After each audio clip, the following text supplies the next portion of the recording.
everyone. Welcome to Word Funk. I am Leon Thomas. I am joined by Austin Yorsky and Johnny Maloney. Nothing is going on. I mean, I didn't have like a bad week. It was just kind of uneventful. Like nothing like amazing happened. I didn't like watch any new movies. I think it's interesting that that you qualify that as being an amazing week.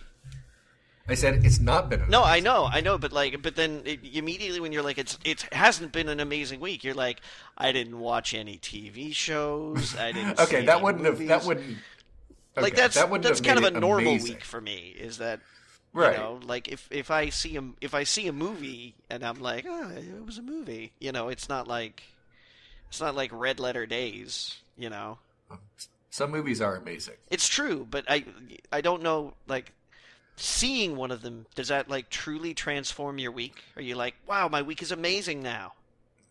If it was really good, then yeah, I'm like, ooh, that was a thing I did this week, and I'm glad that I did it. I guess I like just have the week I demand more of my weeks to be amazing. I mean, I'm speaking from my own experience here. I don't know what it's like in Leonlandia. Yeah. Which is what I'm going to call where you live from now on. That's cool. Until the revolution, in which case it becomes the Republic of Leon, and then after that, probably Leonotopia, and then maybe some United States of Leon, and then, if there's a monarchy overthrowing, the Kingdom of Leon. That like presumes that I would stick around for all of that. Like, I would be the namesake, but I would be so done with Leon. Yeah, particularly because then there would be actually kings of Leon. There it is. I just want to make it be known that I wasn't working for that joke. That wasn't like that wasn't the aim. I didn't orchestrate that. Just so that because, you know, I don't want anybody like, jeez, Johnny's coming out swinging today. He went a long way for that one The Kings of Leon joke. It was incidental. You know, it's like when you're in the grocery store getting baby bok choy, and you're like, sure, that's a thing. It's delicious with a little bit of miso butter and sautéed over the stove, or also you can enjoy it cold with some lemon and balsamic vinaigrette reduction. I don't know what any of those words mean except stove. Why am I friends with you guys? I don't know. It's just convenient. They say everybody's first episode, every episode is somebody's first episode, right? And you started this one off by saying, like, I'm boring and I'm not going to say anything good. I look, I mean, usually, like, on the day we record, I, like, go into Skype. And I'm like, okay, I want to talk about this and this. Do you guys have topics? And then Austin will say, yeah, the same ones I always have, but they're always good. And then I'm like, cool, we got And something. I say nothing. Yeah, Johnny says nothing because he never responds to our Skype stuff until the minute before, if at all. I don't know why. I don't pay attention to Skype anymore. I'm finding as I grow older, it becomes an increasingly laborious effort to actually pay attention to other people. Oh God, that's a topic. I mean, maybe, you know, like it's just kind of one of those things that, like, yeah, I wake up in the morning, I go and work my normie job, I come home, and then I usually do a little bit of kitchen cleanup because, I mean, longtime listeners of the show may have guessed by now, but I enjoy cooking. I like to cook the foods. But I eat quite late at night, so oftentimes I will cook, I will sit down, I will eat, and then like go to bed shortly afterwards. So oftentimes I leave the mess in the kitchen from the night before until I come home. I'll have stuff soaking in the sink or something like that, but so I come home, I clean a little bit, and then I sit down with like 10 minutes to go, and I'm like, oh yeah, stuff to talk about. You know what, guys, I just want to say, I'm just going to call it 5 minutes in. This is by far our best episode ever. I spent about 3 minutes talking about how nothing's going on, and then Johnny explained his kitchen habits. So I feel like we nailed it. Do you guys have any interesting dreams this week? You want to discuss them in vivid detail? Yes, I do, God. Austin, and it doesn't involve any of you. Oh, gosh. Well, that doesn't count, then. I have literally infinite things, and they're all very good. So would you like to start there? Yeah, we can just scrap the rest of, like, everything before that. It was just such garbage, and it's all my fault. Can I start with just a little side story? Please. Only if it's about baby bok choy. Because that's it's not, what I'm interested in. But baby bok choy is fucking delicious. So try that shit. What is it? Tell me. Well, bok choy is basically like it's a leafy green, very popular in Chinese cuisine. It's a dark leafy green. Okay. So Wait, are you actually going to do this? This is not a bit? Bok choy is a thing. No, I meant the explaining it part. I'm aware that it is a thing, but I didn't know what it is. No, you don't have to go into great detail. You can just say it's leafy and green, and then It's a leafy green, kind of like, it grows like long ways, so sort of like, I guess, romaine lettuce, except it's just Chinese lettuce. It's much hardier than that. Go back to Scrumpsville, Austin. Go hang out with your fucking arugula and fucking. Okay. I'm more of a spinach man. All right, now it has to stay in because that was great. But it's good. It's delicious. Anyways, no, gentlemen, I had an interesting experience on this weekend. This weekend past. This weekend past was the first instance ever. I thought I was gonna toss my cookies in virtual reality. Oh. It finally happened to me. Tell me finally all about happened. that. Because you were playing Bakery Simulator 2017, and you had to throw the cookies in the trash. No, that was the pizza tossing minigame. That's different. No, I mean, euphemism for vomit. Yes. I nearly greased the floor with my breakfast. Okay. Why? I filled my shoes with a ham sandwich. Okay, I've never heard that one before, but I like it. Neither have I. I just thought I would make it a thing. Let's do that. All right, so I got this game. All right, called Windlands. Yep. All right. Now, Windlands was like released pretty early on in sort of like the VR introduction to PlaySpace, Yep. and people were like, "Wow, this is actually a really, really neat title." But then it kind of got re-updated. Updated, I guess, not re-updated, just updated. When the touch controllers came out, I don't know if it's available for the Vive, the Vive, the HTC, the Steam Pokey. But when the touch controllers came out, they updated, at least on the Oculus storefront, to give touch support, primarily because the chief means of locomoting around the levels in Windlands involve grappling hooks. So it's a first-person game that kind of takes place on these fantastical floating islands, and you are supposed to like track down these magical crystals that like power the floating islands and made this once great civilization the hot diggity dog dang deal it is. So yeah, and you run around these things and you jump and then you point your grapply gunny things at it and then you press a button and a grapple gun like shoots out. And I go into this, and I haven't played a VR game that has made me, like, yet. So I go in, and there's all these, like, there's a host of comfort settings for VR games that are like, wow, this is kind of making people puke, right? So it's like they have this thing called the cage, which gives you sort of like stationary items kind of that you can see. So it feels like you're not flinging through the clouds, that you're in a thing that's kind of flinging through the clouds, which is supposed to help with nausea. And then there's like head coupling. Because there are some games I've played where it's like when you press forward on the controls, it will just move in like whatever direction you're facing. And that just gets really weird because if you're like moving in a direction and you kind of like want to look at something that's just sort of off to your right-hand side, you'll just start beelining in that direction. But apparently that can help people from like feeling ill.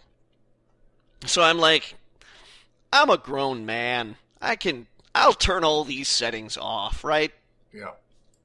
And so I turn all the comfort settings off, And after like an initial bit of like just wandering around in this, cloud rocky city thingy, I get my grappling guns, and I'm fucking like web slinging all over this heckin' place. Yeah. And just like flying from island to island, just these like what should be just horrible vertigo dizzy inducing drops and like arcs and acrobatics, and I'm just like, whoa, oh my god. Was any of that what made me want to put a quarter cup of pate in my trousers? No. I got to this point in time where I'm just standing fucking still, right? Mm-hmm. And I'm looking around.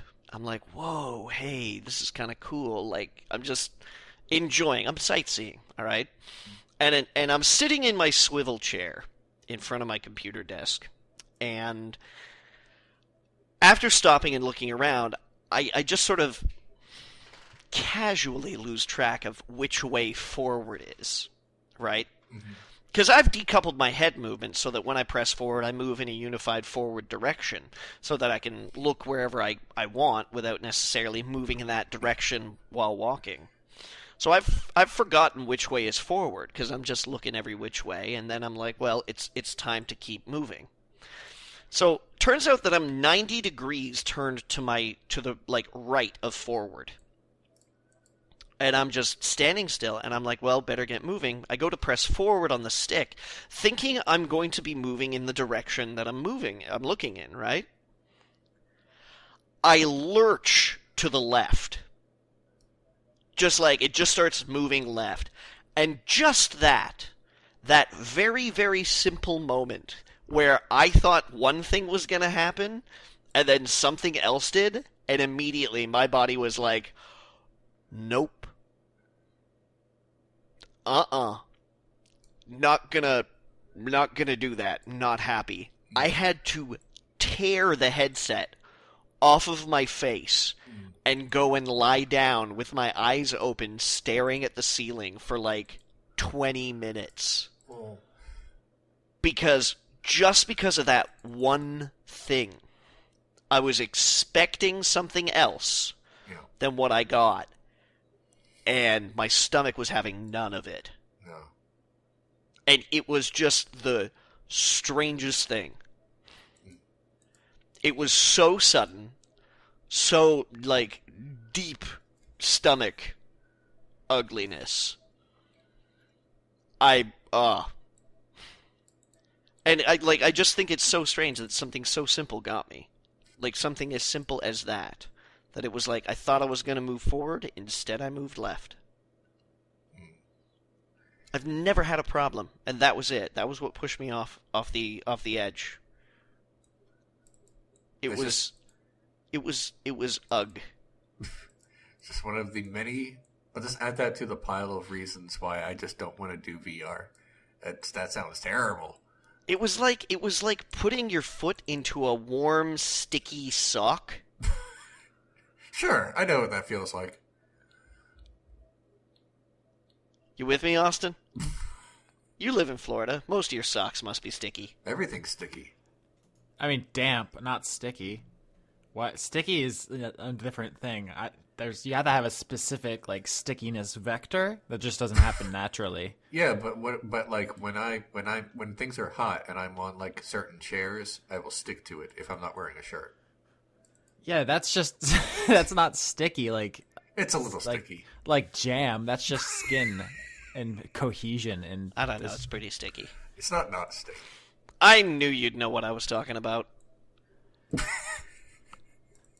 has been great. So bok choy VR, good episode. Son, don't dunk on bok choy. It's good. Is this really the hill you want to die on? I'm like, you know what? In five fucking years from now, when I'm dead whatever reason,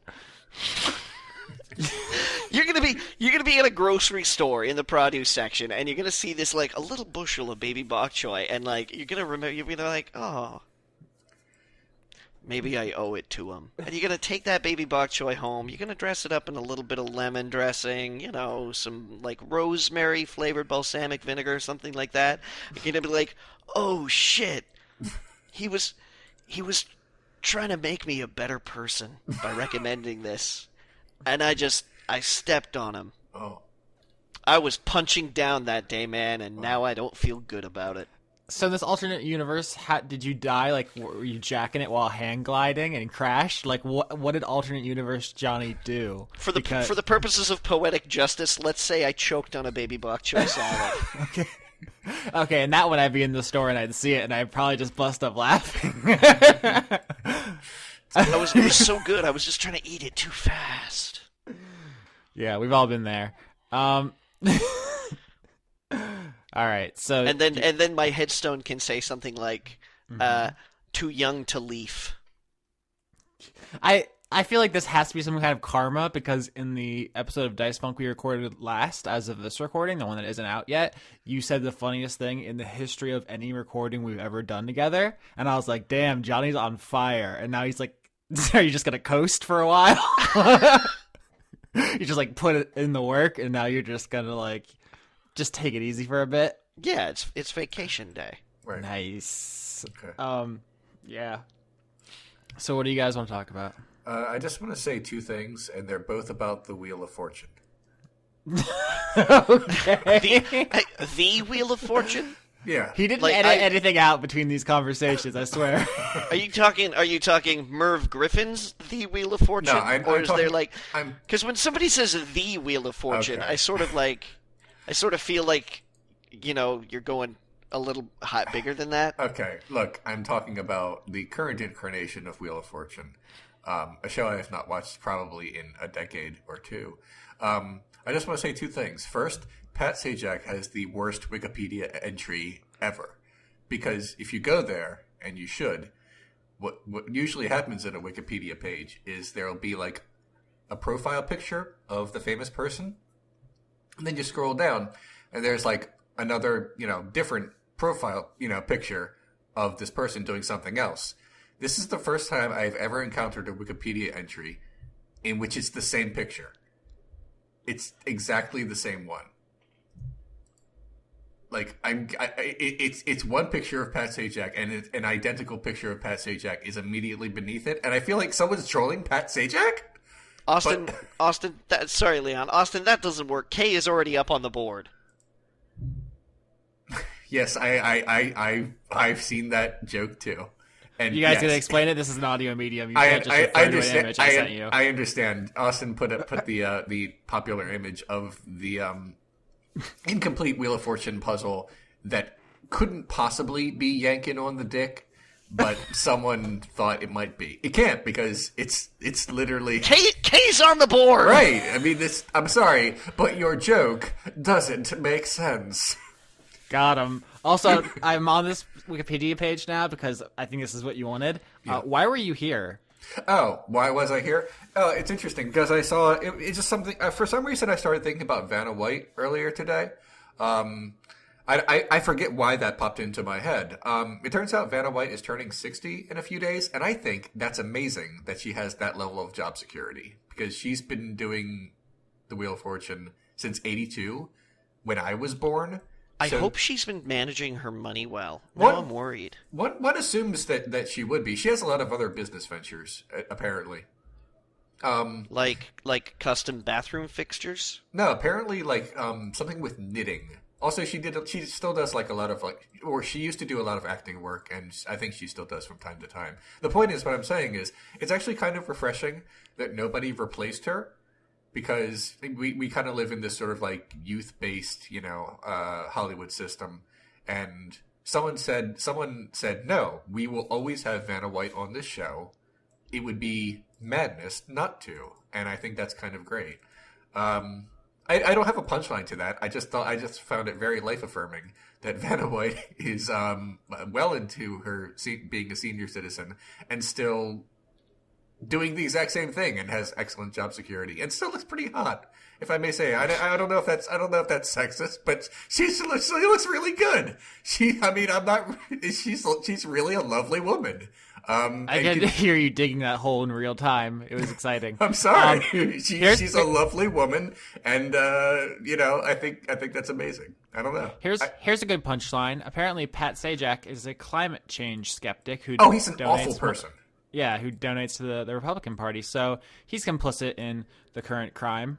No, he's a piece of shit, but Vanna White is apparently much nicer. I have nothing but great things to say about Vanna White in every possible way, is what I'm trying to say. And I don't have like a snarky comment to make about her. I just find her delightful in every possible way.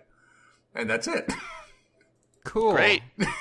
Look, not everything has to be like making dickish comments about people. Sometimes someone is just charming. That's fine. It's just that we're recording this. No, I know. Yeah, I'm sorry. I don't really have any hot takes on Vanna White. No. Yeah. I wanted to put something good into the world, and I feel like I did. Okay. There, that's it. You did your deed for the day. Yeah. But you can't really support Vanna White on Wheel of Fortune without also supporting Pat Sajak. That's true, but I also feel like if I... It's the political struggle of our times. It's the yin and yang, Leon. It's I'm looking. I guess that's fair. I mean... But, I mean, if you're looking to do good by giving someone's knitting business a boost... Yeah. Come on in. You know Vanna White is Puerto Rican? I'm not saving you guys from this. I'm muting my mic. Good luck. I didn't know that, but apparently, yeah, she's Puerto Rican. I didn't know that either. No, it's neat. That's it. That's all I got. All right. I guess it's me now. Oh, you know what? Vanna White has done well with her money because we are a very intrusive society, and one of the first things I typed in when in Google when I said Vanna White, it says net worth. She's worth like $30 million. Good for her. Yeah, she's fine. God, I think she's great. Okay, I'm done. I'm done now. Austin, come back and talk to us about what's going on. Were you ever a member of a fan club, Leon? No. I literally haven't thought about Vanna White in like 10, 15, 20 years. And then today I thought about her, and then I looked up things about her. I'm like, you know what? She's great. And that's it. Austin, come back and talk to us about things that you think are important. Leon, you better name this episode Leon Can't Stop Thinking About Vanna White. It might be. It might not. I mean, the show is still young, but we'll see. And then the picture will be like a really uncomfortably close-up shot of her face. Just like too close. Okay. Do you guys want a court case? We're going right to legal corner? I just have the paper right here in front of me, so... Go for it. I played video games too, but I don't want Leon to run away yet. No, you can talk about video games. I too played a video game, but it's the same video game I played last time. I mean, I'm still playing Fire Emblem Heroes, which is weird because I thought I would have bounced off it by now, but they just added new characters and new maps and stuff. And but you're a slave for the Fire Emblem. I mean, that's a little bit, but I haven't spent any money yet. Because if I did, I would no longer have any reason to play it. Like, once I get the characters I want, there's no incentive. So I'm playing it right now to earn orbs to play the gachapon machine to get the characters. So if I just paid money, I would be ending the game for myself. It's a weird thing they've done. But it's playable without spending money, which I guess is ideal for me. I'm just surprised that it's still fun like a week later. The real actual video game I'm playing is Nioh, Nioh. Have you guys heard of this? No. Yes. Yeah, it's a PlayStation 4 exclusive, so Johnny can't play it and Leon wouldn't. So I don't know how much meat there is to this. I could if I really, really wanted to. Yeah, I mean, you have that power. But the thing everyone's talking about it, like every article you'll ever read about Nioh says the same thing, which is that it's a Dark Souls-like, a Dark Souls clone, a Dark Souls ripoff, a Dark Souls adjacent sort of game. And that's kind of a boring conversation, just like when Doom came out and then every first-person shooter was a Doom clone for a while, and then Grand Theft Auto 3 hit it big and every open-world game was a GTA clone. Like, this just happens. It's not a big thing. But what's interesting to me is the development history of this game, because it's made by Team Ninja. And there was a time when Team Ninja was the hot shit in action games. Like when they earned their name. Off Ninja Gaiden, which was like one of the best exclusives of like the early Xbox. It was like hard as hell. It looked super good. It was a cool ass game. But since then, they've done basically nothing noteworthy and quite a few just embarrassing bad games, in fact. So when I heard they were making a Dark Souls style game, I had less than no interest in it, really, because they haven't made anything good in a while. And the last Dark Souls style game I played, Lords of the Fallen, wasn't good. So my expectations were pretty much rock bottom. But then it came. You played Lords of the Fallen after Bloodborne? Yeah, I think so. Why? Because I think it was free on PlayStation Plus. I mean, yeah, listen, but Austin, Yeah. you know, I gave it a fair shake. Like, putting your head in the tank of a toilet is free. I didn't know I was giving it a fair shake. It could have been good. I mean, it wasn't, but it could have been. But I mean, you must have, like, I mean, this was not, they didn't spring it on you. It wasn't like, quick, play it before you don't know what's going on. Look, I play JRPGs, even though I've already played Pokemon. Like, just because you played the best one doesn't mean the rest of the genre is off limits to you. No, I mean, I recognize that. I just thought that, I guess what I'm saying here is that you didn't know anything about it before you played it then. Just the genre. Right, okay. Which we had to come up with some kind of term. Action RPG is the one that I guess is most accurate. Anything else is too long, but we'll get there eventually. Anyway, Nioh. No expectations. It's just Samurai Dark Souls, which is fine. There's some differences, but they're like boring and whatever. I'm not going to get into them. The interesting thing is that Team Ninja's been working on this kind of on and off for years, and before them, it was like internal Tecmo Koei. Going back like over a decade, they've been trying to make this game. Apparently, it was originally going to be based on an unproduced Akira Kurosawa script. Right. So you're trying to tell me that it's a Duke Nukem Forever? Well, here's the thing. The only idea that survived... Is it a Prey? It's not. Prey was for the game that is now called Prey, has zero relation to Prey 2. No, I mean the other unreleased Prey. Game. Oh, Prey was just stuck in development hell. This is the only thing that survived to the current incarnation of Nioh is the fact that it stars like a blonde, white British guy in a world of samurai. Like, that's the only thing. Everything else was basically thrown out over the course of development. And it sounds lame. Yeah, but I actually... mean, all right, yeah, I'm not going to be argumentative. Yeah? No, I'm interested. What's going on? No, I was just going to say the original Prey was going to be on, like, the Duke Nukem 3D engine, and then they scrapped that, and it was going to have KMFDM doing the soundtrack, and then they scrapped that, and then... Yeah, but wasn't the So it's basic... a Prey. The basic thing was always, like, Native American guy gets sucked into spaceship and then fights aliens, right? I don't know. Okay. Well, my understanding is Nioh was originally an entirely different thing, and basically all of it was changed over the course of its development. And to the current iteration of this game, it's actually based on a real person. This guy, William Adams. Tom Cruise in the Last Samurai? No, that's a good joke, though. He was this, like, white guy who went to, like, Japan in, like, I think the maybe 1600s. Like, and he fought dragons at the Great Wall of China. Right, I know the guy. Close enough. No, he was like... That's why I said it was a good joke when you made the Tom Cruise thing, because it was like, yeah, white guy goes to Japan and turns into a samurai. Like, it's a real thing that actually happened. Of course, the video game has yokai in it. You fight a lot of oni, and there's kappas and all the traditional Japanese folklore creatures, so obviously not accurate. But I think it's a cool premise for the game. So my understanding is what happened. Whitey stealing all our... It's made by Team Ninja, which is a Japanese company. It's I'm not here to bash it for that. Jeez, Austin, get off your colonialism high horse, all right? Every conversation's a struggle. Anyway, so they were working on this game for like a decade, trying to get it done. Do you guys remember Onimusha? Yeah. The Capcom series? I think originally it was supposed to be more like that. Those are the ones that what's his name? Where it was in Jean Reno? Yeah, Jean Reno. Thank you. Yeah, Jean Reno was in those games exactly. But then over the course of its development, it was like eventually pushed from team to team. It was scrapped and restarted. The script was totally rewritten, and then Dark Souls came out, and they said, "Oh, let's just do that."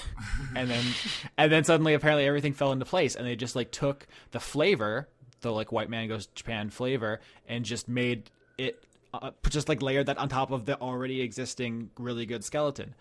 So I guess long story long, Nioh is super fucking good.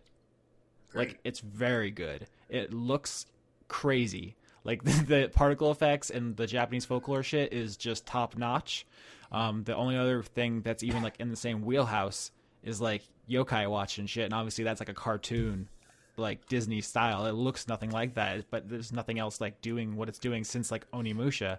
And it, while it plays like Dark Souls, it has a bunch of things that differentiate it, like the loot system, where like you know, if you're into that stuff, the Diablo style stuff. Oh, okay, so treasure. Yeah, treasure. Sorry, for a second. You said loot and. Oh, and musical instruments, yeah. Yeah, I was. Yeah, it's got a Guitar Hero mode. Yep. The loot. That'd be cool. Where you can play the lyre. Yeah, it's a good reference. I can't believe this conversation has taken this long. The basic thing I was trying to get at, though, was that this game probably should have sucked. It's by a company that hasn't made anything in a long time, and it is quite deliberately biting someone else's style. But it's actually super dope, and it's, I don't know. It just doesn't feel like something marketable. Like, it doesn't have like a name that anyone would recognize. It's coming out like right before a bunch of big profile games like Horizon Zero Dawn and Mass Effect, and I mean it's gonna get wild here, so I don't want people to overlook it. It's really good. Okay, I looked it up and I found the guy's face, who I guess we're supposed to be. I could never play this game because he looks like such a douche, and I refuse to be him and have him be like my avatar. It's just not gonna happen. Can I make him someone else? You can give him haircuts, but no, you can't make him someone else. I mean, the hair would definitely be the first thing. I mean, I'm glad you mentioned it, but yeah. No, I think I'm done here. Yeah, there's no character creator because you are playing historical figure, and like his thing is like he was one of those privateers for the British Navy or whatever, but then like they discovered magic is real, so he goes to Japan to fight an Irish guy. Sure. Why would you have to go all the way to Japan to do that? Because the guy ran away. Oh, okay. You mean a specific Irish guy? Yeah. It's funny. His name is Kelly, and it's spelled the same way as my roommate, the Irish guy named Kelly, spelled that way, and he looks very much like him. It's kind of creepy. So every time he shows up, I'm like, "Damn, it's Scott! Look, hey Scott, come out! Look, it's you." It's a pretty good asshole villain, just like my roommate. Okay. He would appreciate that. I have lost stuff. I have, let me see my sticky note here. Boring stuff like Gravity Rush. Do you guys know about that game? Yeah. No. They made a sequel to that. Yeah, I heard that. I haven't played Gravity Rush 2, but I did watch. Seen it. I watched the anime of Gravity Rush, which is a thing that exists. My understanding is that anime is very expensive to produce, so sometimes I do not understand the projects they choose to invest in. It's like C tier in the video game industry. That must make it like Q tier in the anime industry, huh? Well, maybe they're trying to lift it up. Yeah, to boost its profile. The Gravity Rush anime, if you don't know Gravity Rush, it's about a girl named Kat who has a cat, which gives her gravity changing powers, and the basic fun thing that you do in the game is change gravity so you can fly. The combat is kind of bad, but the aesthetic and the flying controls are really fun. So I was expecting the anime to be like a visual showcase of someone flying around this city with her magic powers and her magic cat. But it's mostly her trying to eat food and bickering with this girl named Raven who has a pet raven. You can tell that the writers like really put some muscle into this one. They tried real hard. I don't know what purpose Gravity Rush serves in the video game or anime industry at this point. It's Sony first party, so it's like one of the things that they have a vested interest in pushing, so I understand why they keep doing it, and it does have potential, but it's been a thing for a while, and I don't think it's catching on. I don't think it's going to be their Mario. Oh. I kind of feel bad for Sony. Like, they have stuff, and obviously the PlayStation 4 is winning this generation, but they are really struggling for some like IP that people love. They need some branding. is Nathan Drake going to be, like, they said the last game was the last Uncharted, like, he was their dude, and if he's not going to be in any more games, Don't they have a trouble. God of War coming out or something? Yeah, but it's like a total reboot, or it's like the new God of War actually looks more like Dark Souls. It's more Viking than Greek. Okay. It looks Viking, at least, anyways. There's a beard. Yeah, it's new setting. Yeah. And there's like it's a little daddy. Yeah, he has a kid. What I'm saying is it is a sequel though to the first 3 games. It's not like we're starting over. 3? 3? Leon, there's 7 God of War games. The 3 main ones, you know what I mean. It's the sequel to God of War 3. I mean, I don't know if they've confirmed if it's still in the same timeline because they're being cagey. Oh, okay. Well, then I don't know. Yeah. All right, I just assumed it would be. That sounds dumb. Because without spoiling anything, the way God of War 3 ended would make that difficult. Yeah, but still, I mean, come on. Everybody gets their balls chopped off. Yeah. Yep. And he has a kid, and so it's like where'd the new balls come from? That's why I think they're actually going to call it just God of War Kratos' new balls. Right. That's it's a bold choice, but that's what my insider tells me. Well. I was like, what are we talking about? Oh, it's like, what does Sony have in their IP stable? Because remember when they tried to make PlayStation All-Star Battle Royale, which is still like the third worst name for a game ever, and that didn't work at all. It was a bad game with a very confused roster of a bunch of non-Sony characters, and it reminded me very much that there used to be a time when they had a good stable, like Ratchet and Clank, who's really cool, and Parappa the Rapper, Jack and Daxter. They had good stuff, and I think the end of the kind of 3D platformer era killed their market share in that space a lot. Obviously, they're still winning, so maybe I'm bitching about nothing, but that's just something I've been thinking about since seeing that Gravity Rush anime and just being like, what are they trying here? Like, what is the goal? Like, what was the board meeting like where this got greenlit? And I'm just really interested in the financials of all of this. I think they're probably just making money hand over fist right now, so that when somebody's like, I don't know, what do you feel about a girl who can control gravity? And they're like, okay, sure, throw a few $1 million at it, see if it sticks. Next. But, like, remember when Nintendo was absolutely killing it with the Wii and they had more money than they knew what to do with? Like, they didn't get, like, weird and experimental, really. If anything, they kind of I know. They, like, their Metroid hits just kept coming and coming and coming. Yeah, they basically stopped a bunch of stuff they probably should have went hard on. Yeah, and then, like, every system that they had after that just smashed market records, and nobody was disappointed with any of them at all. But think about it, Johnny. If that wouldn't have happened, we wouldn't be getting a Castlevania Netflix series? Yeah, that's a bit weird. Kind of came out of nowhere. Hey, guys. What? Lean into your microphone a little. I need to tell you a secret. Dracula's in the public domain. You can just have Dracula. You can just do it. You don't need to pay anybody. If you want him, you can have him. Well, I mean, he's in it. They're not going to call him something else. They just, But why pay for the name Castlevania when you can just make a thing with a guy beating Dracula's fucking ass? Because it's a property that people recognize and just making it. Is it though? Yeah, I mean, look. They made a Dracula television series recently and it bombed. Did it? Yeah, they did. They made a Dracula series like. What was it called? 3 years. I think it was called Dracula. I just remembered I did watch a movie this week. It was just like it was. So you lied to us. But it wasn't amazing. It was like 6 days ago, so it's like I don't remember stuff from that long ago. I watched John Wick 2. I went to the movies and watched John Wick 2, and it was great. Does he shoot a guy? He shoots so many guys. It's great. How bold of a choice would it be if in a John Wick sequel he doesn't shoot anyone? Like he uses like some really weird form of like he garrots everyone. Like that's just his thing for John Wick 6. This time it's garrot time. Well, like he's just going around choking fools. Purple nurples. Without spoiling a lot of things. He does shoot a lot of dudes, but he does kill other dudes in other ways. So I don't want to say what those ways are because again, that's the appeal. Does he go after any of them while they're attempting to eat a salad? Maybe a little too fast? The baby bok choy scene is classic. Yeah.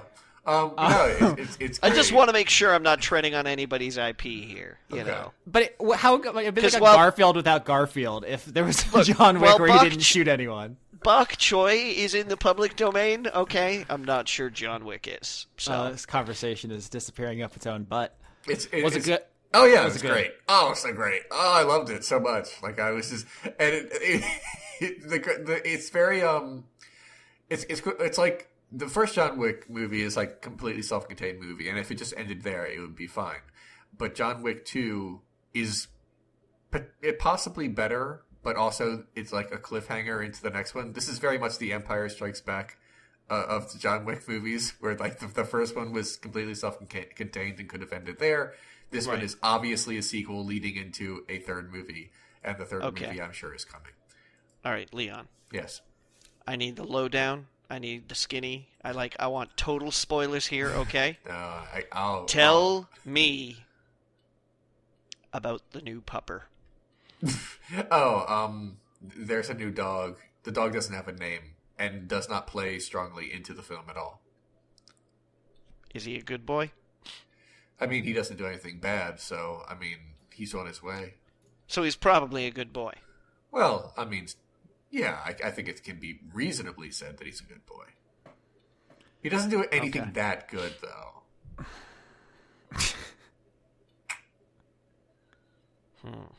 There's a great, I mean, I don't... This isn't a spoiler. It's just something dumb that happened in the movie, but it's wonderful. And because we have to talk about this every episode, I want to say it. John Wick has to go to Italy to do something because he's working, and someone says to him, "Are you here to kill the Pope?" And he says, "No."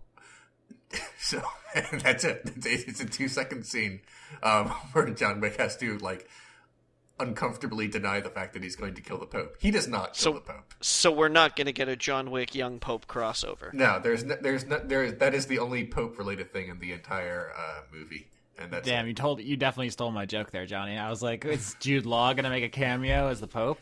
That would be great, but no. I still have to see that show. Yeah, you should. I watched like 30 minutes of an episode on the weekend. All right. And I was like, yeah, I think I have to see this show. Yeah. All right. You want to talk about law? Also, you know what else I watched? And I'm sorry, I'm just going to quickly jump in before we go to Law Corner. I watched the opening episode of Legion. Okay. You guys know Legion? I've heard of it. It's like X-Men without X-Men, much like Garfield without Garfield. It's about Professor Xavier's sort of estranged son. And like it's an interesting story. I mean, as far as the whole X-Men kind of universe goes, where it's like his powers are like he can sort of absorb other people's powers and memories, but throughout his entire growth as a person, from when he's a kid to as an adult, remembering other people's memories, people are just convinced that he's crazy, that he gets convinced that he is legitimately mentally ill, when what he's actually doing is seeing other people's lives and memories and experiences and things like that. But doctors are basically like, "Whoop, nope, schizophrenic." So it's a neat idea, and the guy running the show, responsible for the adaptation, Noah Hawley, is the guy who did the Fargo TV shows. I watched the opening episode to Legion, and it was really, really interesting. I kind of like the mood. I like the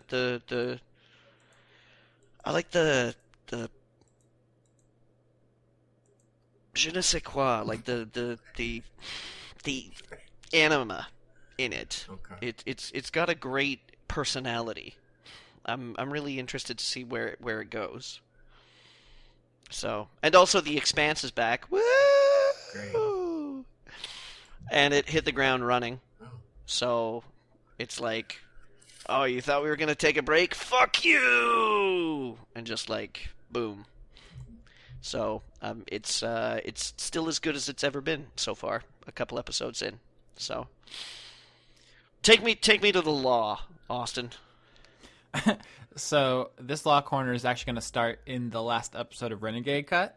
Oh God. Yeah, sorry, we're gonna flip your show. You just did an episode on 50 Shades of Grey. Yeah. And I watched it, and not 50 Shades of Grey. I've never seen that. I watched your episode, and you mentioned their sex contract. Yeah. And whether or not it's legally enforceable. The thing about the sex contract in the film is that it very explicitly states that no matter what, she has to have sex with him, and it's okay, all right, okay, hold on. Listen, give me a rundown here, because I haven't watched the episode yet, and I gotta just give me the Cole's notes. Sex contract. Okay, what is a thing? Here, if you just heard me say sex contract, you would probably think, oh, so a series of guidelines set out ahead of time to make sure that should she say, hey, he wasn't supposed to do that in my butt. He could say no, like she literally consented for me to do that in her butt. Like, no, I mean, it's right here. It's pretty standard. I didn't sexually assault her. She wrote it. And if that were the sex contract, I'd be like, that's weird, but I guess you should get that on paper. But in the film, it's deeper than that. It's more like I can at any time fuck you, basically, which is too much, I think. That's not covering your ass to defend yourself from sexual assault charges. That's more like there's nothing in the contract that says there's a time limit, is what I'm trying to say. That you kind of have to watch the movie to see how kind of. So now, having been educated on the nuances of the sex contract, Austin, I think it might be legally binding. I think if you saw like specifically if it were the thing, was it notarized? No, it was definitely. She never actually signed it, for one thing. For another thing, like I said, like if it were something about protecting himself from sexual assault charges, then I'd be like, yeah, you should probably, yeah, of course. But that's not. It goes to such an extent that suggests slavery. I see what you're saying. I want to inform you that sex contracts are a real thing that happen. I know sex contracts are a real thing that happens. I looked into BDSM to a disgusting amount of detail. Not BDSM, just rich guys. Right, I understand. But the way it is presented in the film, I didn't go into too many details, but the way it is presented in the film, it's I'm struggling to say a word that's not slavery, but that's literally how it's presented in the film, and I believe the Constitution says you can't. I hear you. I regret to inform you that there are people who sign contracts to have sex on demand, and they're called porn stars and escorts, and it's 100% exactly the same in real thing. That's not what they're doing, though. No one's signing a contract to say I will do porn, and is saying something else entirely. It's more personal it's more personal than that. It is not business related. It's a fuck for life contract. Is there any money changing hands? No. It's actually irrelevant. There just needs to be consideration. I'm actually taking a contract class right now. So I'm also, during this conversation, I have Googled it, and according to Legal Solutions blog, it would be legally enforceable. Okay, so what is she getting then? She doesn't get anything. She doesn't need. So how can there be consideration? The attention she wants. She doesn't. Companionship, the experience. And is that in the contract then? No. Is it like I get to have sex with you whenever you want if I agree to talk to you about your Beanie Baby collection? No. It's not like that. That's what I'm trying to impart. I am aware that these things exist. Like I said, I had to actually look into it. But the way it is presented, like I said, in the film, is not accurate to how as I've understood them to work, much in the same way that BDSM in the film is not accurate as to how BDSM works. I just found an article in the Huffington Post called "How a 50 Shades Style Sexual Contract Can Lead to Better Sex."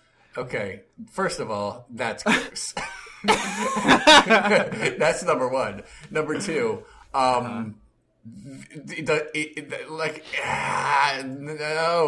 I get it as artifice. Okay, I get it as like the whole dress up of bondage and things like that. Yes. Because I mean, if you're really doing it right, somebody says the safe word, the whole shit's over. The show shuts down and it moves house, and it goes to the next town, and then you set up in Willamette. But I mean, legally enforceable. I feel like respectfully, I have to disagree that it would actually work out in court. I would have to disagree that would actually work out in his favor. If the person who was being, who wanted out of it but couldn't get out of it, said I want out of it and I now have to go to court to beg for my freedom. I would have to say that she, and by the way, I keep saying she, but because I'm thinking about the characters in the film, but it's not gender specific. But I feel like she would be able to get out of that pretty quickly. So I've kind of faded out there because I was researching, but I came in near the end, and it seemed like you were still talking about slavery. You can just repudiate the contract when you don't want to do it anymore. It's not that complicated, actually. It's not slavery. You can just break it. So it's not really legally enforceable then. Right, but that's what I'm trying to say.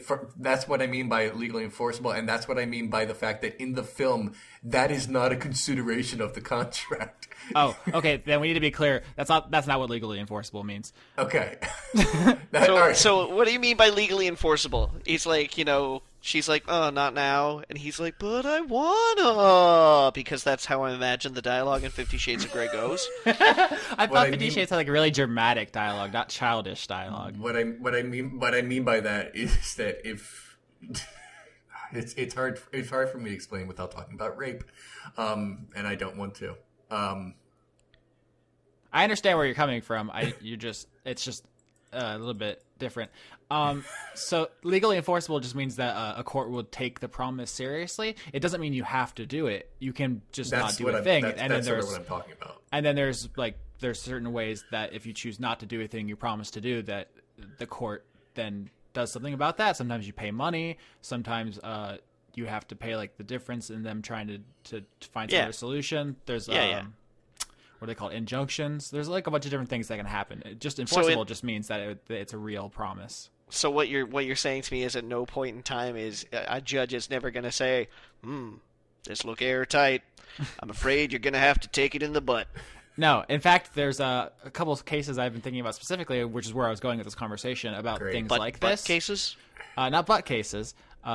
But like there was an opera singer who contracted to sing for this rich guy, and then she didn't want to, and so he sued to make her sing. And the court said, no, we can't make someone do something, but we'll give you an injunction. She can't sing for anyone else.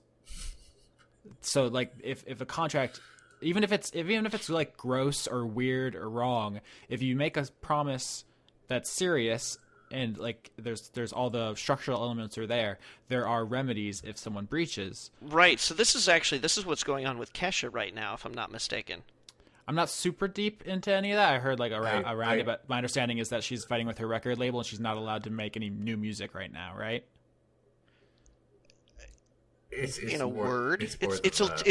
more tawdry than that. Yeah. Okay. Yeah, I don't know. I mean, apparently that guy is like a super fucking scumbag, but I was kind of glossing over those elements. Yep. But apparently he has contract that like all the music that she puts out is his, but she doesn't want to work with him.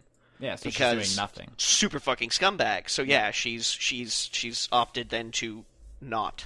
And so this brings me back to like the pornography example. If someone signed a contract saying like I'm going to shoot porn for you, and then they decide they don't want to, you can't make them. Right. But it's a real promise, and you can take them to court and make them not be able to do it with someone else.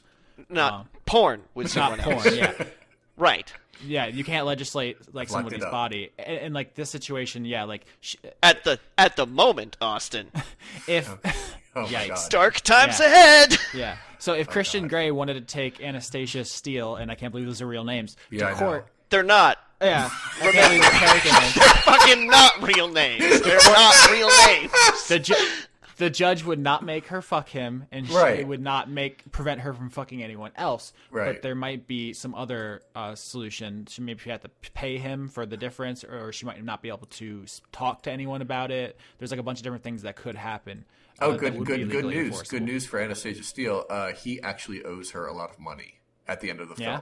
So even if he did take her to court, and the judge said, well, you should need to pay him because right? And then she would be like, yeah, well, he actually owes me like so much money because he sold my car and stole it from me and sold it. Yikes. What's the going rate for shitty bondage experiences? And of course, this is all very heavily dependent on jurisdiction. I'm kind of speaking to like a California perspective where the porn industry is based. I imagine if you tried this in like South Carolina or something, no, this would get thrown out and he'd probably go to jail or something. I have recently read actually that the porn industry in Florida is giving California a run for its money. Yeah, we're second to California in weed and prostitution, I think, is our thing. Like, keep trying, Florida. You'll get there eventually. We're like second best in like the two important categories of sex and drugs. To throw this out there, 50 Shades of Grey definitely does not take place in California. I want that to be clear. I have no idea where it takes place. Yeah, they spend some time in Seattle, but they also go to a bunch of other places. Actually, now that I think of it, if they signed it in one state, their weird sex contract, would it be legal, like in Florida? Because they spend there would be something called a choice of law clause in the contract would specify where it would need to be adjudicated. They didn't go into that during the extremely long contract signing scene, where they did not actually sign any contracts. Yeah, I'm afraid I have a subscription to the legal database that lawyers use. Cool. When you're actually a practicing lawyer, it costs, I don't know, like $40 a minute or something.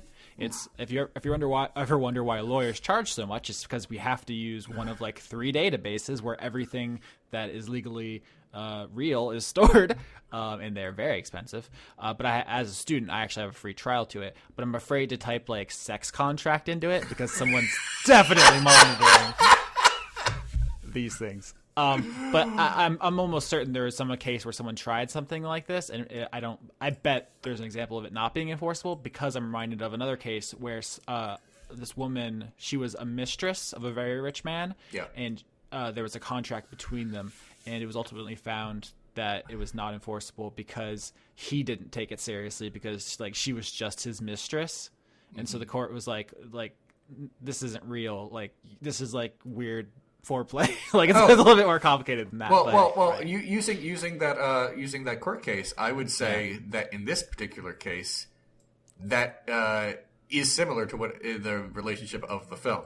Yeah, that's why I'm just thinking of that now. Like, yeah, I bet if she tried to take him to court or vice versa. Yeah, he does not take the relationship seriously at all. He very explicitly states how little she means to him, and that he is not her boyfriend. And that he doesn't do romance. You're just here for slapping butts. And and so I would say based on that, that his contract is even more a lawyer bullshit. would probably be able to make a strong case that the contract was just part of the like power play and not a serious promise meant to be enforced. But I don't want you to dismiss it as fast as no. Also, it's just funny. I won't dismiss what you're saying. This is all very fascinating and creepy. But I still feel like if this went to court, that Anastasia Steele. Like, I hate saying that Anastasia Steele would very easily be able to get out of it, and that a judge would say that this is stupid.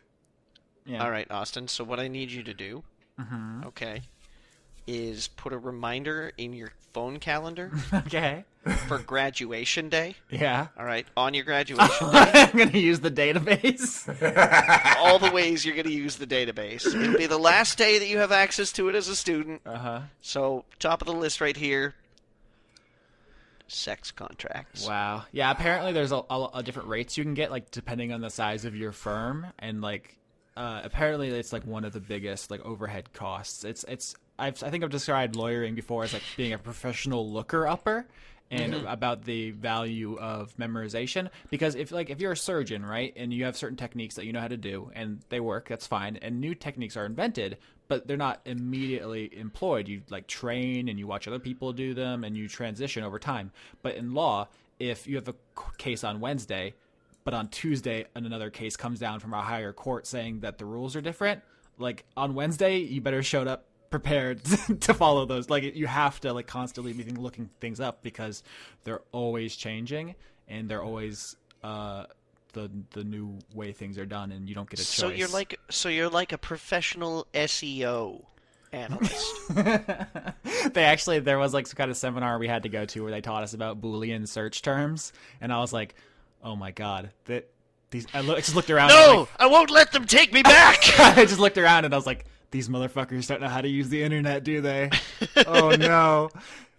Yeah, a bunch of old, like half of this industry is like old people who are like, the computers? That's back in my day. And it's just like, Christ, I'm going to crush you fools. I'm going to run you over when I get up there. But the actual cases I wanted to talk to, the non-butt stuff related cases.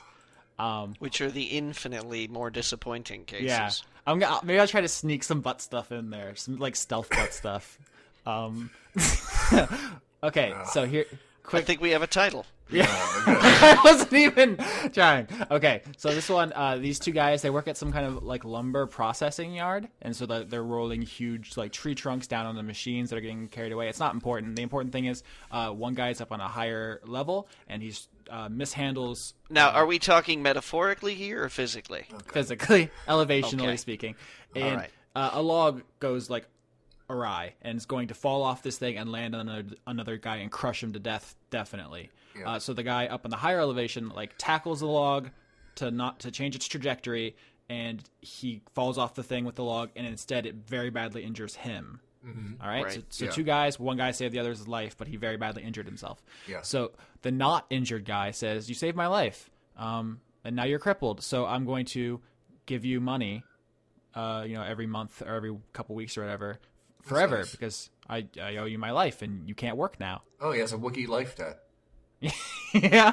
And so he does that. He gives this guy money for the rest of the non-injured guy's life because he dies first. Oh, okay. Wow, he like kept up with it? Yeah, I think he didn't live like a startlingly long time. I think he got like another like 6 years maybe. Okay. And another log fell on him? I think he just got like pneumonia or something. But still, that's actually kind of cool. Good for him. Then that guy's estate, the guy who died uninjured, gets his all of his money and assets and everything, and they do not want to pay the injured guy, and so they stop. And the injured guy cannot work and cannot pay for himself, so he sues them to get them to keep paying. Mm-hmm. Mm-hmm. What happens? Well, we talked about before that, we talked about that before, that even if it was not put in writing, it still might be okay. But did they put it in writing? Was it like an actual contract? I don't remember off the top of my head if there was writing. It's not. It's ultimately not relevant. Okay, fair enough. Yeah, that's a good question though. But they did have an agreement, and it was kept up very. Yep, on time, paper trail. Okay, so here's what I'm. Okay, so there's all this money that the children or whatever of the guy who died received. Yeah, they get his estate. Okay. This might be relevant. What did the guy who gave the money every couple weeks? Did he say for the rest of my life, or did he say for the rest of your life? He was just. I think the assumption was that the injured guy would die first. So I don't know if they were. He's just like, I'm just going to give you X amount of dollars from now on. I'm gonna make an early call here. Yeah. And I think the courts told injured guy to go on his bike. But I mean, that's the question, Leon. Is like, it was my life, your life. Right. Is this real? Was I just being nice? Because there's this whole idea we talked last time about the guy who tried to give money to the church and then died.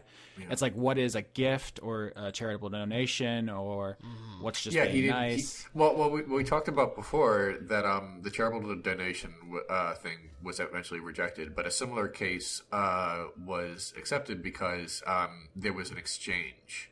Mm-hmm. There's no exchange here, though, right? That's the question, isn't it? Well, no. But because he saved it, so it was an exchange in a way. Oh, wait. The life saving, but not an exchange that both of them had agreed to. Yeah. The life saving happened, and then post life saving, he decided to do that. It wasn't an exchange like, hey, if you save my life in the future, I'll give you this money. And then the guy did save his life, and then he gave him this money. What happened was he saved him his life, and then the contract began, or deal began. I would say that he doesn't get the money, even though that is super sad. I think injured guy is out of luck. All right, so we get 2. Pack your bags. Poor guy. I'd be very comfortable being wrong on this one, though. Well, then, get comfy. Yeah! All right, he gets stuff. Yeah, he does get the money because making the regular payments showed that he took the promise seriously. Yeah. He considered it a real deal that they had made, and the court takes that as a sign that this is a real thing that they have entered into. Getting it in writing is obviously the best thing you can do.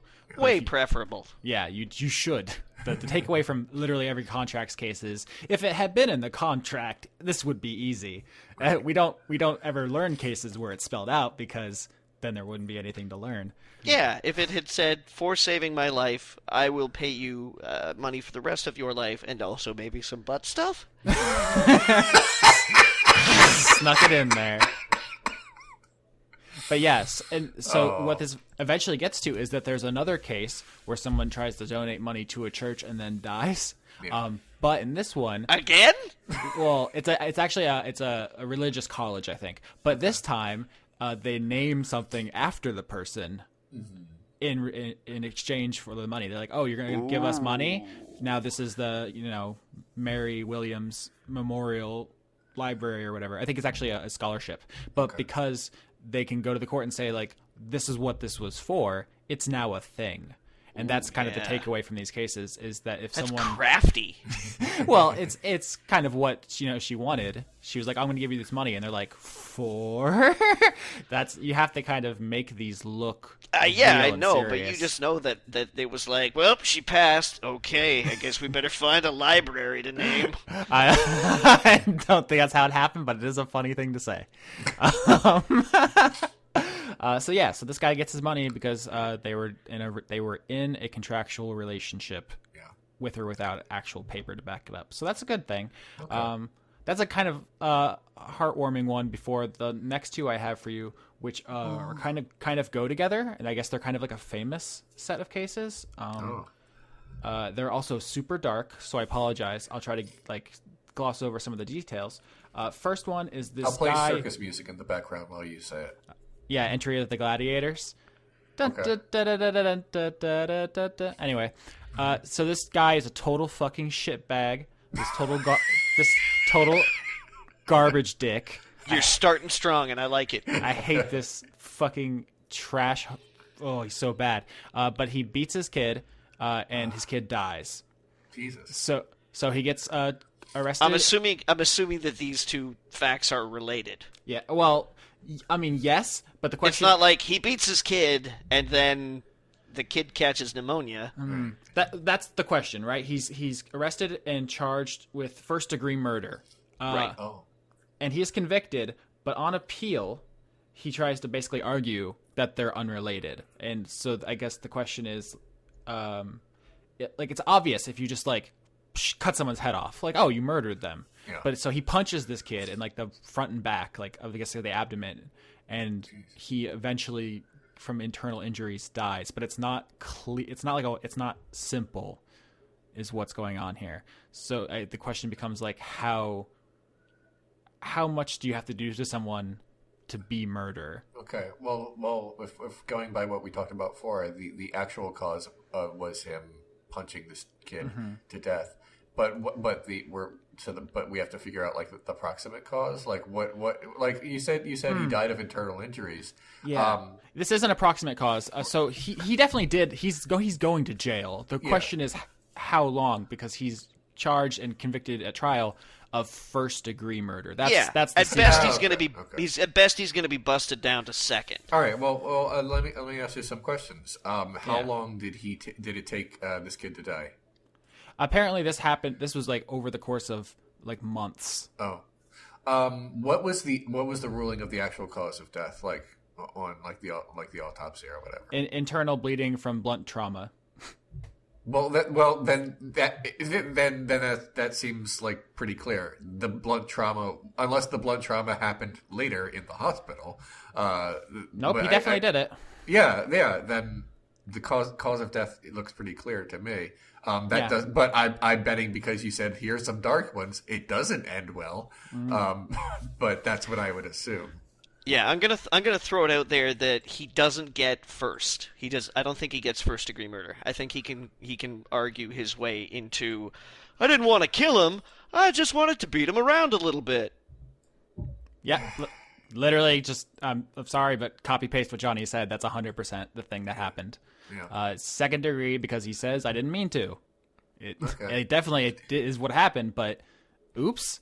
And in first degree, you have to have an intent. There's a mens rea requirement, which is like fancy Latin for you have to have a certain mindset to be convicted of a crime. So remember, everybody, when you say I had good intentions and people say intentions, you can be like, hey, it works when it's on the other end of the spectrum. Now, I don't know if this would be decided the same way now because most murder statutes have a reckless requirement.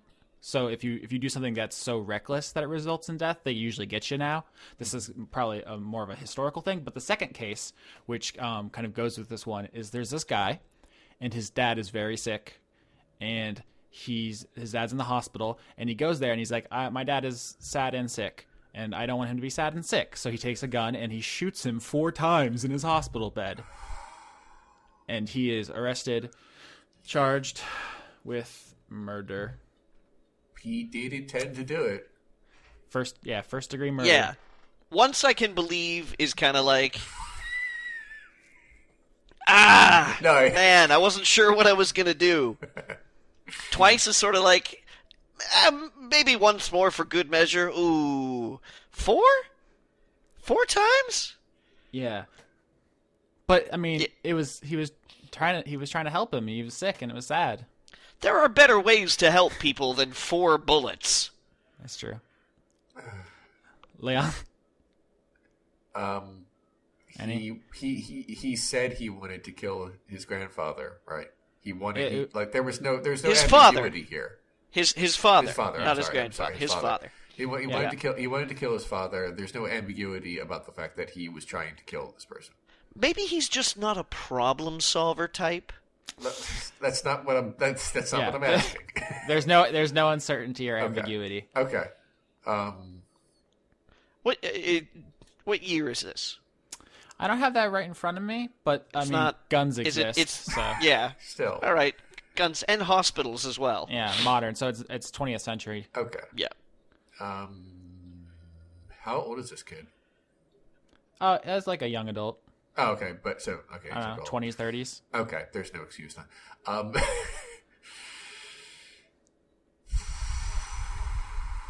These are meant to contrast, as you probably can tell, right? One guy is a total fucking scumbag, 100%. If they could send him to double super hell, I think everyone would agree they should. But not first-degree murder. And this guy, who has kind of a sympathetic story, and, you might not agree with it. It is he bites it. It's literally first-degree murder. He walked into that hospital with a gun and at least 4 bullets. Yeah, he didn't happen upon a gun, and it was not an accident. No, he wasn't at the gift shop and like, nah, that bouquet looks really nice, but tell me about the Smith & Wesson. Yeah. I don't know if the law makes any exceptions for that, but I could be wrong. I would assume that's first-degree murder. Yeah. Yep. You guys got it. So you see, good intentions. Irrelevant. No, obviously these are like these are not normal cases. These are kind of extreme bad things that happen that are unfortunate, but they do kind of demonstrate how stuff doesn't always seem fair, but theoretically on paper there are reasons why.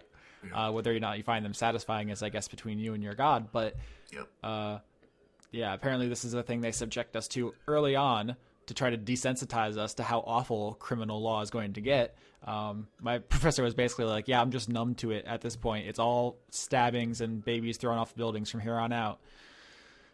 So when are we going to change the name of this podcast to How to Be a Better Murderer? Parentheses, butt stuff? Wow. Don't murder that butt. Do you guys... Or if you're going to, murder that butt. Yeah. Start gentle. Oh, gosh. Do you guys want to answer some questions? More than anything. We got a question here from Joseph Stallion, who asks, opinion on Gore Verbinski and his films. That was harder to say than I thought.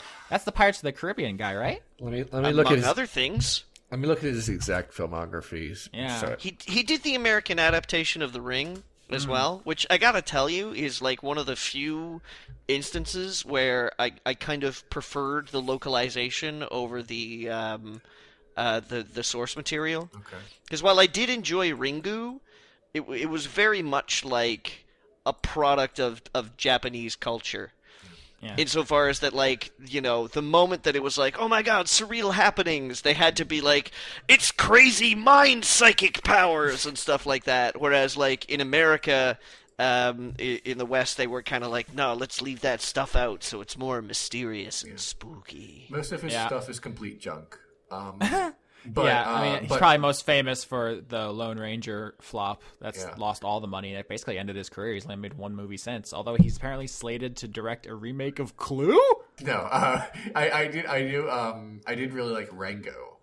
I liked Rango. Yeah, I'm really gonna go to bat for Rango. Yeah, it was very good. Rango was pretty good. Yeah. You mean Oscar-winning feature film Rango? I think is how you want to refer to it.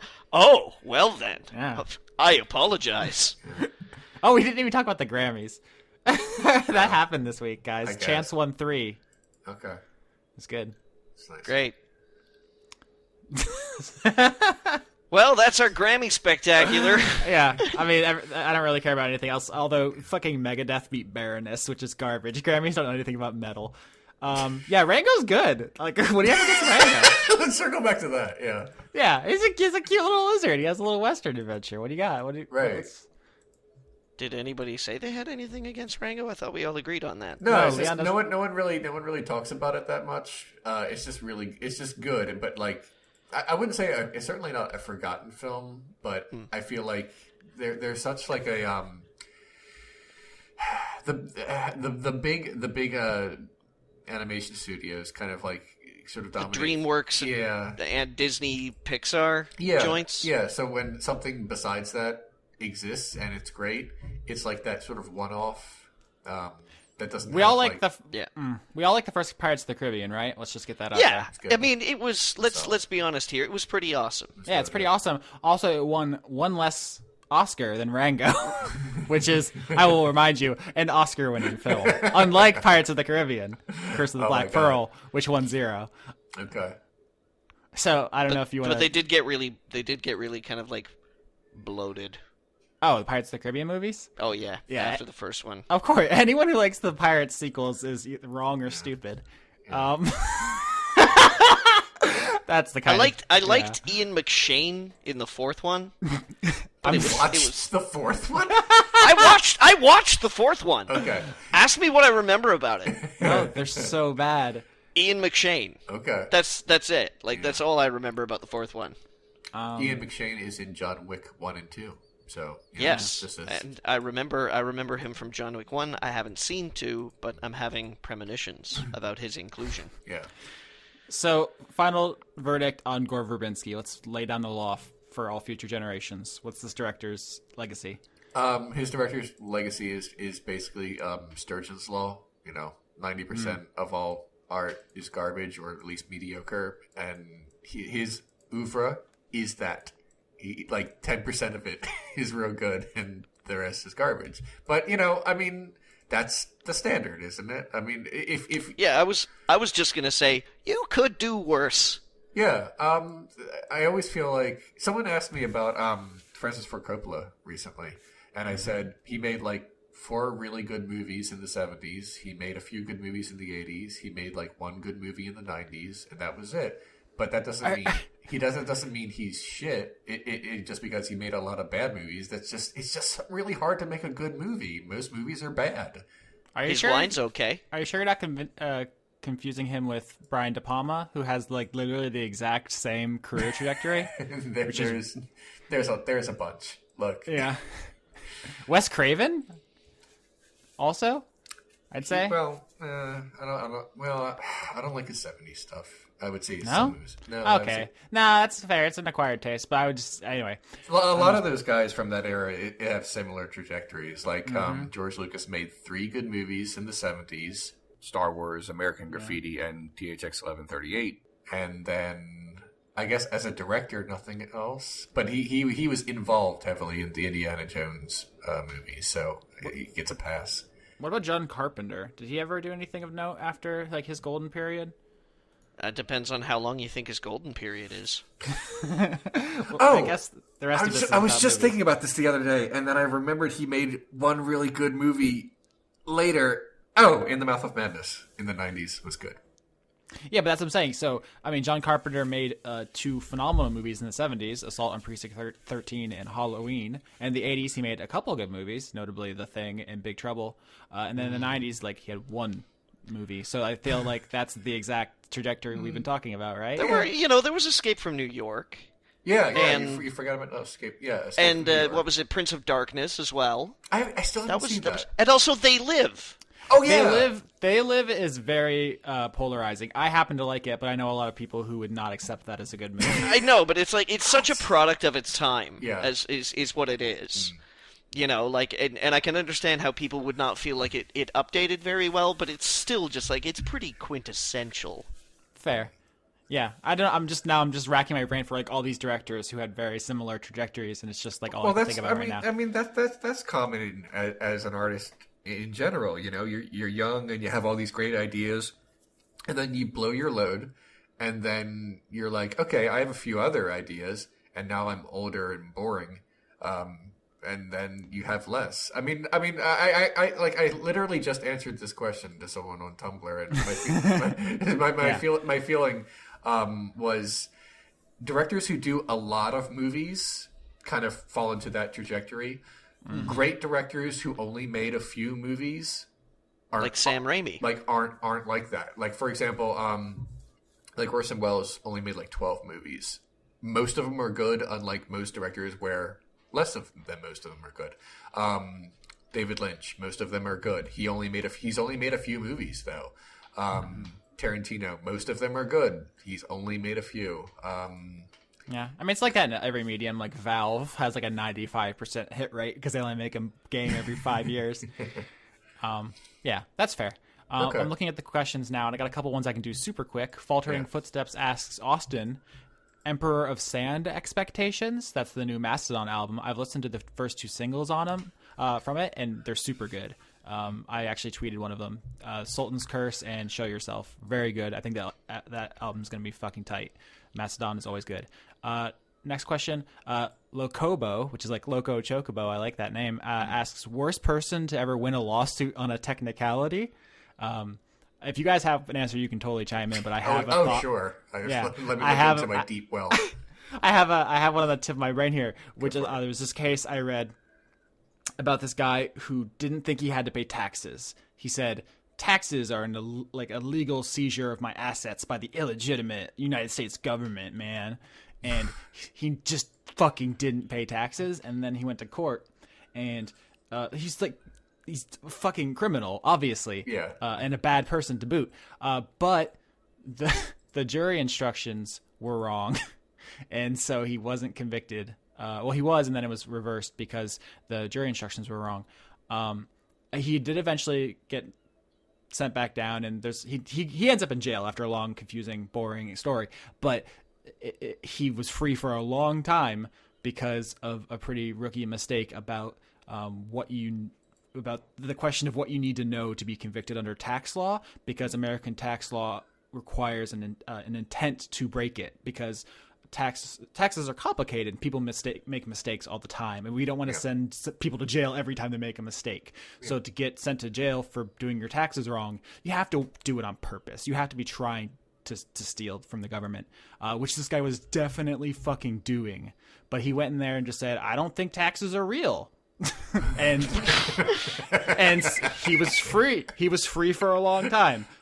Which is crazy, and he actually ended up. He has on his record that he won a lawsuit based on that. He did eventually end up in jail, but that I read that and I was like, this guy must be. I can just picture his smug white old face, and I just want to punch it. Oh, I hate him. I hate that guy. And then there's a note in my book about some obscure case like 200 years ago where somebody in some jurisdiction won on a similar thing, and that's apparently still technically on the books. So there's like a place, there is a legal argument to be made that taxes aren't real, from a certain perspective. But if you take that to court, you will lose. Don't do that. Taxes are real. Someone sent in a picture on this, and I usually don't do this because it's hard to convey, but I think this is super interesting. Fourth Man sent in, can you discuss this old list of things that would get you into a mental asylum? And there's this list here. It says reasons for admission 1864 to 1889, and I have no way of verifying if this is real. Obviously, someone just sent it in, but they're crazy, guys. No pun intended. Let's see here. Imaginary female trouble is one of the reasons for admission into a mental asylum. Hold on, yeah. hold on, Okay. hold on. Okay. Yeah. Now, is that We're all thinking the same thing. Exactly the same thing. Yeah.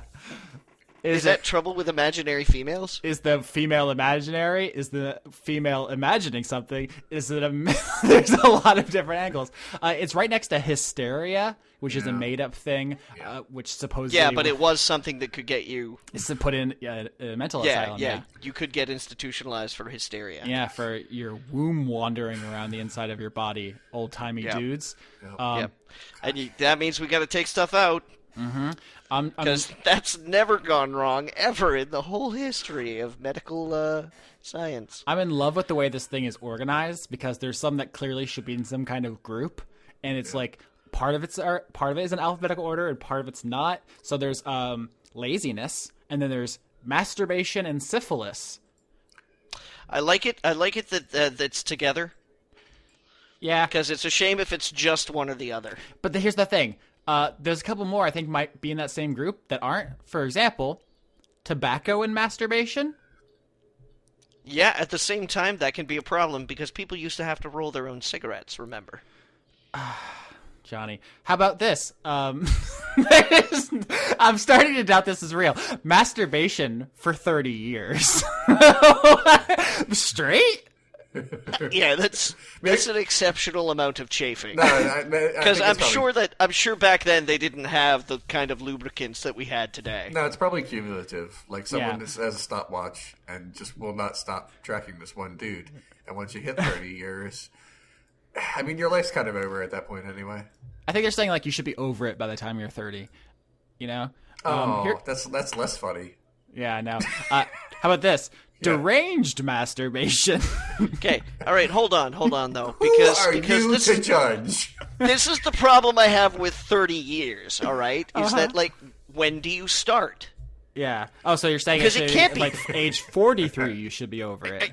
Yeah, like probably by like your mid-40s or something like that. And judging from life expectancies back then, I mean, you're already on death's door anyways, probably. So just keep going.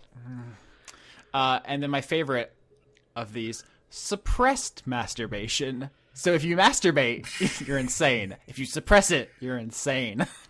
Maybe if you do it and it's just gross, you're insane. Maybe by suppress they mean like understated.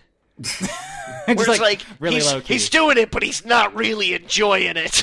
Maybe it's more like you're fit. Never mind. Yeah. Okay. That was about to get correct. Yeah. Just fuck it. Never mind. I definitely picked out. Use the power of your imagination to think of what I was about to say. I definitely picked out all the masturbation ones because I thought that was a fun vein here. The one that's circled in this image that Fourth Man sent to me, it says novel reading. Well, we can't have that, can we?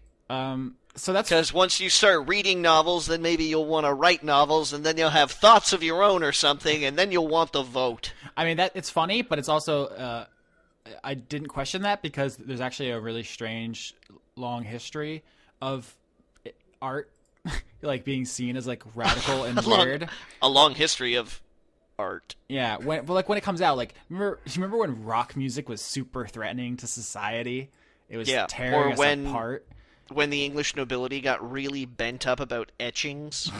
Or video games, and when Mortal Kombat came out and scandalized our sensitive constitutions. Like, the history of fiction is, like, weird because at the beginning people had to pretend it was true. Like, a lot of early fiction is like, here's the account of this war that happened and the brave people who fought in it. And it's like, it's not actually true, but they pretend like it is. Hey, do you guys remember when Achilles got stabbed in the ankle? Yeah, epic poems. Oh, man! Yeah. Have I got a story for you? That's the big example, is epic poems. But I'm just looking through these. We could do this for a long time. There's a bunch of very strange ones in here, like the war. And like, fair. That still happens. Yeah. In the 1860s, I bet some people were super messed up about that, but they just didn't have the vocabulary, which is like not their fault, I guess. But just seeing that on the list, it's like, uncontrollable masturbation or the war. What's wrong with Brunson? He's got a bad case of the war. I mean, yeah, it definitely does. All right, so I could spend more time on that, but we're almost out. I just want to hit a couple more real quick. Let's see. Fast ones we can do. Michael John Carter says, what's the funniest slang you've ever heard? For me, it's how people here in Denmark call the IRS daddy taxes. Which I hope that's real because that's the amazing phrase. I also want to start calling things daddy taxes. Like, like if you gotta take me out on a date, I'm not paying, you're paying. That's just daddy taxes. One of my favorites is there's an area in Canada. Y'all know what a hoodie is, right? Yeah, yes, a jacket with a hood. We have them. Yeah. Okay. Yeah. Okay. There's a place in Canada where I was like, blah blah blah, hoodie, and someone was like, "Do you mean a bunny hug?" No. And I was like, "What?" No. Yeah, they call. I don't know how big the area is because obviously I didn't go door to door and take a census with a hoodie and be like, "What's the name of this?" But apparently it's a thing in I think Saskatoon, which is a city in Saskatchewan, where God. Bunny they call hug hoodies and daddy taxes. bunny hugs. God, those are so good. Okay. Those are amazing. I also thought of an actual definition that I've almost certainly I've heard used for daddy taxes, which is when you go to like fast food and the father takes a bunch of fries before handing out the food to the kids. That's daddy taxes. Like I bought. That's not a joke. I'm almost certain I've heard someone say that before. Okay. I'm fixated on this. I'm sorry. Someone in my comment section once said, "Oh, I don't want to hear all this moonbat stuff." And I was like, "What is?" And I was like, "I bet in context I know what he means, but it's weird that he thinks that I do." Like that sounds like a colloquial expression. So I looked it up, and apparently it is a thing. Mm-hmm. But how do I put this? If something is like said only in your area, I feel like you shouldn't just assume I'm going to know what that means if you're going to insult me. If you're going to insult me... But how would you know? Right. It's just moonbat is just the old-timey word for what they call snowflakes now. It's just like sensitive leftists. Oh, okay. Yeah. Although, you know what? Old-timey slang is actually, like, is pretty fantastic. Oh, yeah. Yeah. I like in old novels when they say people have sand. Like, that guy's got sand. Like, he's tough. Yeah. It's like a very evocative image. But, yeah. Old, like, oh, fuck, there was this article I read a little while ago that had stuff in it, like, how, like, in the early 20th century, a cake eater Yeah. was either a Don Juan type or gay. Yeah, that's a homophobic thing. Okay. Yeah. I think I may have gotten this from my grandparents, but the term Jake to mean things are okay or good is a thing that I said from time to time. I think I just got it because I was raised mostly by my grandparents. That's a Northeast thing. Stephen King uses that sometimes. Yeah, I found it in a no one ever said it, but then I found it in a Raymond Chandler novel. I'm like, oh, no one says this anymore because Philip Marlowe said it, so therefore it is not a thing. Yeah. I should probably just not say that. Yeah, I'm also thinking how hard it is to make up slang because it all sounds so silly if you're not familiar with it, and it's hard to sell that to an audience. And so series that do it well are like really impressive to me. Firefly and like Battlestar Galactica are two that jump out to me where it's like it sounds like those are people talking and not people mad libsing shit together. Which is very hard to pull off. But we're about out of time, I think. Yeah. I'm just gonna throw another one out there. We can answer it on the way out. Creature asks, "What's one bad habit that you have and would like to lose?" I wasn't expecting critical self-examination. Yeah, probably the murders. Talking right? over people. Yeah, I'm done now. I actually chewed my nails so bad they like were bleeding the other day, and just hashtag no regrets. I'd never want to stop. It's so good. I don't know why. Yeah, I bite my nails too.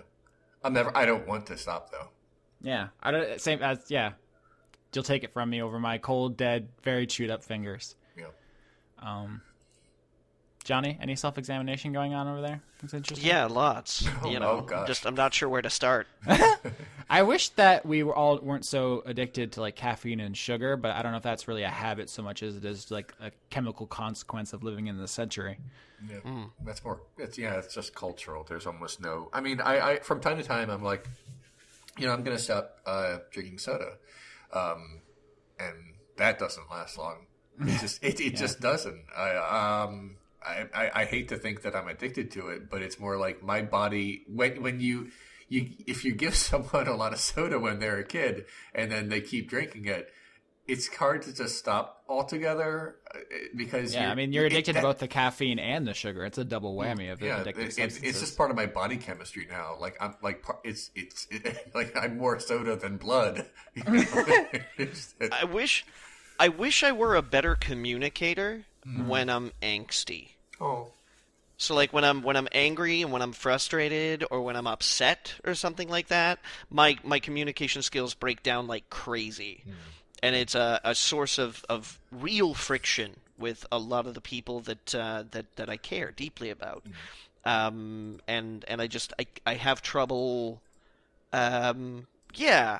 I have trouble. I went to go see a psychologist a while ago, and one of the reasons I went was like, I'm having trouble dealing with my anxiety, my anger, all these negative feelings that I have, and it was very much like. How much can we take away of a person and they still remain a person? Like if you lose your hand, if you lose a leg, if you lose like a kidney or something like that, are you still you? And it's like, well, yeah. It's like, so you are still you even though you're angry, even though you're frustrated, even though you're upset. You're having a different experience. And it's about acknowledging that experience and attempting to conduct yourself through it. So it's something that I've tried to address, but I still get really like, I'm one of those people that when I get upset, I'm like, I'm going for a walk. Leave me alone, baby. It doesn't really do me any good.